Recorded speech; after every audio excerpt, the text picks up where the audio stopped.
coworkers.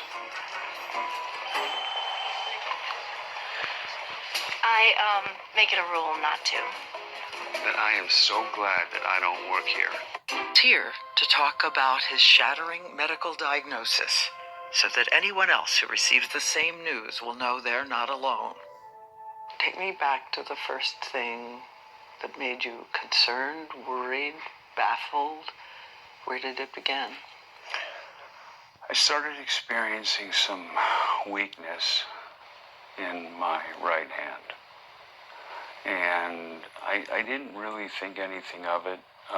At the time, I thought maybe I'd been texting too much or my hand was fatigued. But a few weeks later, I noticed it had gotten a little worse. So I went and saw a hand specialist who sent me to another hand specialist. I went and saw a neurologist, and the neurologist sent me to another neurologist and said, this is way above my pay grade. Finally, after 9 months, the crushing reality. He is told he has the incurable disease that progressively kills the nerves that connect to your muscles, affecting your arms, legs, speech, breathing. In the end, for so many, paralysis while your mind is still acute. It's called ALS. I will never forget those 3 letters. It's on me the second I wake up. It's not a dream. It's not a dream. No. A disease without a roadmap, just a daily inventory of what is being lost. It is now 1.5 years since the symptoms began. I have 1 functioning arm. My dominant side Is your right side? Yeah, my left side is functioning. My right side is completely stopped working. And then your left arm is fine? No, it's going.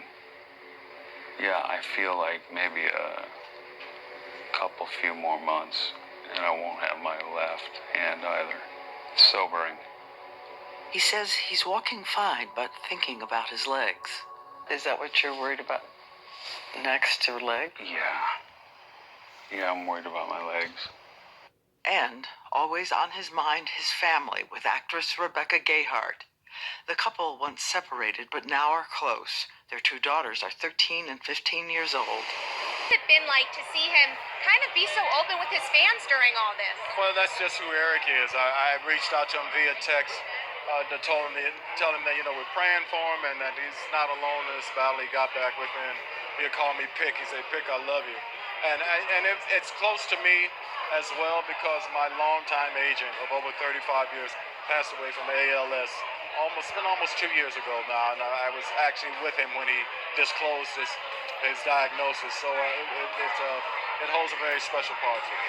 I mean, his bravery is impressive. I'm not sure how I would deal with it. Honestly, I'd probably just, lock myself away. I'm quite a private person, so I'm really impressed by how he's dealing with it and kind of shining a light on ALS. And I just wish him all the best. We all here, all of us, just wish him all the best. And hope he's doing okay.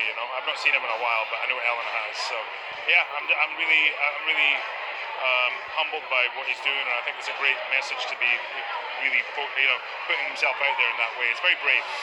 People make choices to do things in their own way, and once you're no longer on the show physically, you're still there, right? Because that's just the way our show works. People are being introduced to you and your character all the time. And how he could be affecting somebody else's life, you just never know. So bless his heart and for having that grace to be able to let people into his journey. Have you been in touch with him at all?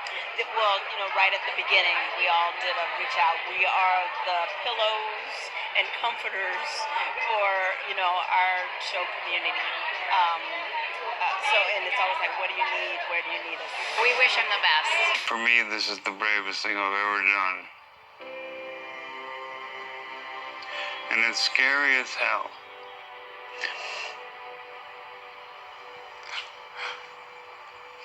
But it is worth it. If it means more time with you.